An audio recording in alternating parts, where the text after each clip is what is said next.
The Rockets looking to get back into the win column tonight.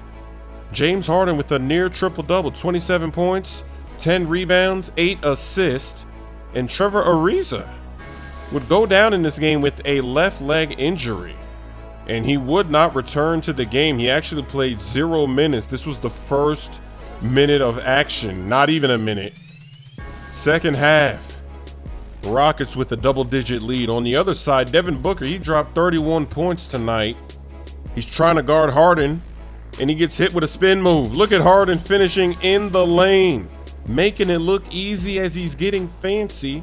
It's still a double-digit lead in the fourth quarter. CP3, he had 17 points tonight. And it looks like the Suns are not going to be able to get back into this one. They can't get anything going. What a pass. And what a splash. Anderson from way downtown. Nice win for the Rockets. Good block.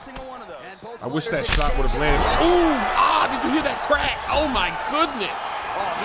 Wow, my leg. Unbelievable. This guy has some power in his kicks. Okay. Okay, we're going to have to switch this thing.